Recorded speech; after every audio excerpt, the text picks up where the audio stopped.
So I'm just out on a walk, and I thought I would share a few things on my mind. And the reason I'm out for a walk is because I'm trying to prioritize my health at the moment. So it's windy today. If you're familiar with Maslow's hierarchy of needs, then you'll be aware of the triangular model that he came up with, where health is on the bottom and with a few other things like security and safety and stuff, and they all form a foundation that we kind of need to support other parts of our lives, like finding purpose or meaning or other parts of your life. Anyway, if you're not healthy, then you can't really do anything else. And so yeah, I'm just trying to kind of have a bit of clarity about my health, and that's both my mental and physical health. And I found that walking is like a really good way of just ticking a lot of boxes in terms of my health, and it's pretty simple, and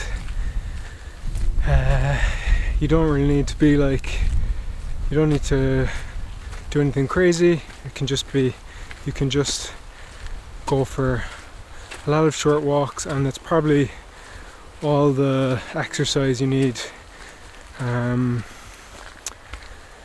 But there's a few reasons why I like walking, besides the health benefits, and I'm gonna try to talk about them now. So yeah,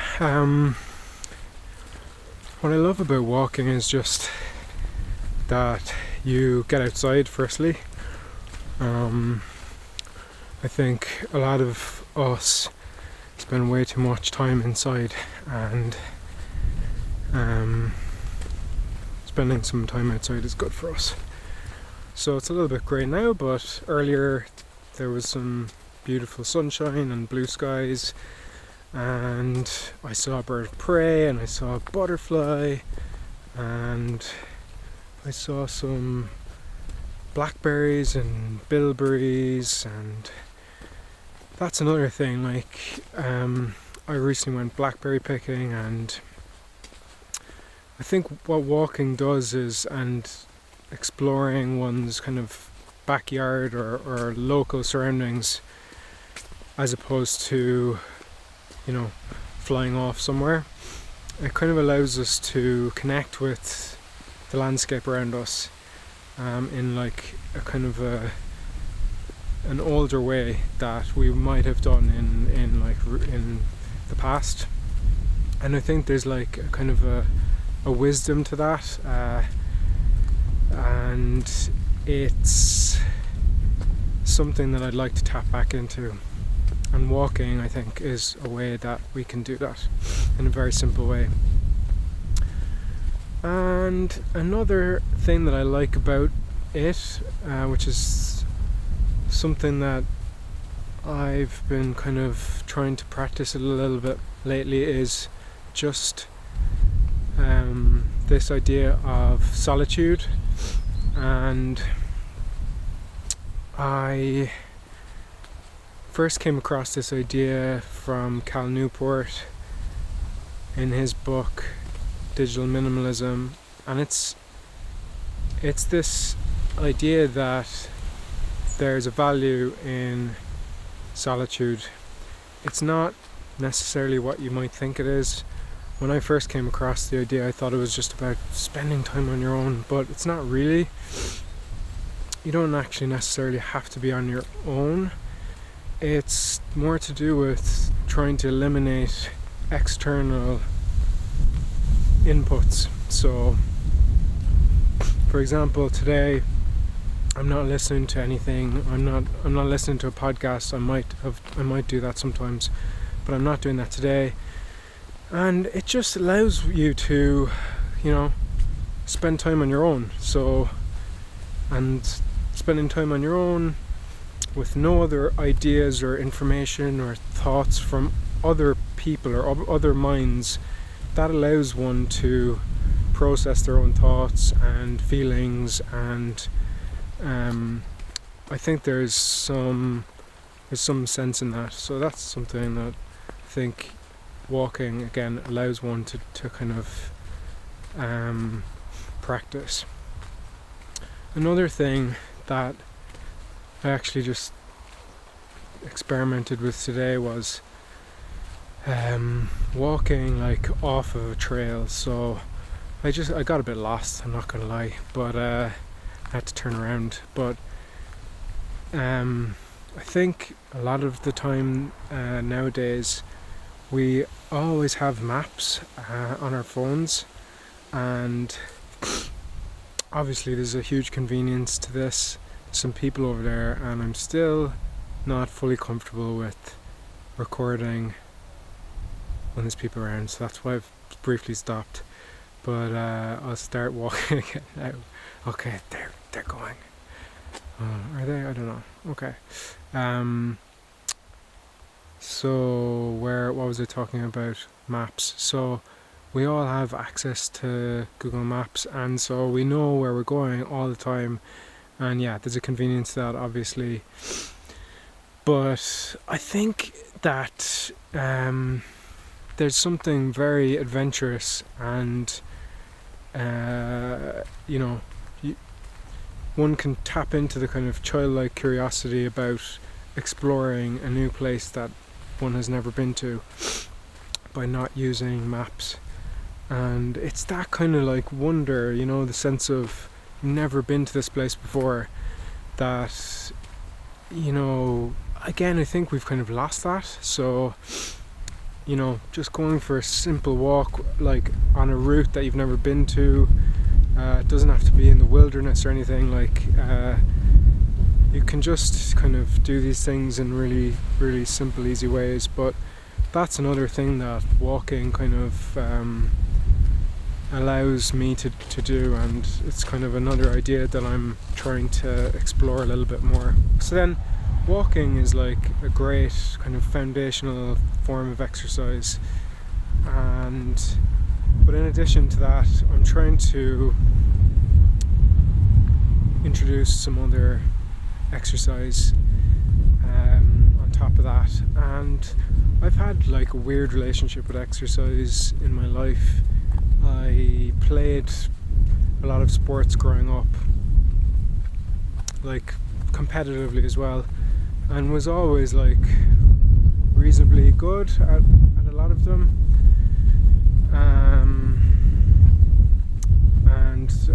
That's not to sound cocky at all, it's just I really enjoyed sports, and I was like naturally able to pick up sports fairly easily.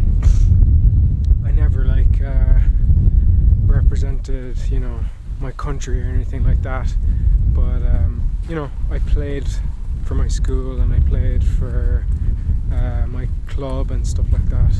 But I just kind of lost interest in the structure of sports,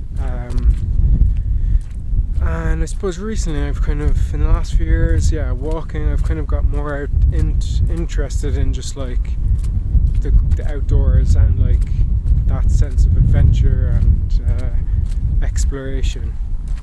And I think that takes me back to my early childhood when I used to be brought on a lot of walks, and I loved nature, spending time in nature. And so maybe that's where that comes from. And I've had spells where I've been quite consistent with exercising, nothing too serious. Like probably the longest stretch was when I was training for some triathlons. So I would do like swimming before work, and then I would do some running and cycling, and I've never felt so good. That was definitely a period when I just felt really, really good. And I think I've read that there is something about, 30-minute plus periods of cardiovascular, wow, it's windy today, I hope you can hear this, of cardiovascular exercise, that's kind of really, really good, especially for feeling good. So I want to tap back into that. Something I've struggled with though is just the idea of enjoying it. So, and it's kind of like something that I think I just need to not complicate, but what I always think about is like that exercise is it's a bit silly really. Like, if our ancestors saw us exercising or even came across the idea of exercise, it's a bit crazy, like that it even exists, in the sense of, in the past, in the kind of hunter-gatherer lifestyle, we would have just been naturally, through our everyday activities, we would probably be in the shape we need to be just by carrying things and hunting and building things and fixing things. And there's something quite pure about that definitely resonates with me. Obviously I know that or at least I'm not living in a hunter-gatherer culture, or at least at the moment, but I don't know, like sitting on an exercise bike inside in a kind of a conditioned environment, something very off-putting about that for me. And I find it hard to to separate that conflict in my head, where I'm like thinking, okay, this behavior, this habit of exercise is good for me for all these reasons, but then I'm wrestling that, knowing that, with just the disinterest of like doing this thing that, like, it's kind of like added to all the other things in my life already. It's not part of it. And I think that's why the best forms of exercise are actually kind of organically embedded into whatever you're doing already. I think that's a really good way of doing it. A few other thoughts on it. It's like another way of, I suppose, quickly kind of compounding or like doubling up on your time expenditure would be, say, if you are playing a sport. So, there's obviously some good ones for that, like tennis or five-a-side soccer or something like that. And yeah, I've kind of got this philosophy of like, I don't know, maybe I should just do those things which I've done in the past and like enjoyed, but maybe it's okay if my enjoyment is like, I don't know, 6 out of 10, and then I'm still like able to exercise at the same time. I don't know, I think I need to experiment with that. So one thing that I've been doing recently, and I have had success with in the past, is high intensity interval training. And the great thing about it is like it's very minimal, like you don't really need any gear, it's mostly body weight exercises, and it's also very efficient in terms of time. Most of the sessions I do are like 15-20 minutes. So I suppose that as a format has been really good. And one thing that I kind of struggled with in the past was, especially when I was training for the triathlons, was going out on these like really long runs, 2.5 hours, whatever, and it feels great at the time, but often you'd be very tired afterwards and you might need more recovery than you think, and then that often would lead me to just stop exercising altogether. And so the HIIT format is great for that, because it just means that it's just enough kind of conditioning or strain on your body to feel nice and tired, and then that it's good for your sleep, but not too much, so that you've got a bit of recovery, and so then you're kind of more likely to make it consistent and keep doing it. And so I'm also trying to revisit Atomic Habits by James Clear.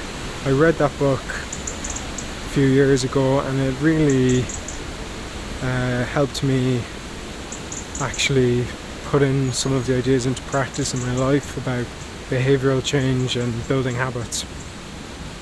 So I'm gonna revisit that book and try to get into the psychology in a bit of a deeper level and actually test the ideas in real life. And that kind of brings me on to another idea that's been in my head lately, which is this kind of idea of synthesizing information. So what does that mean?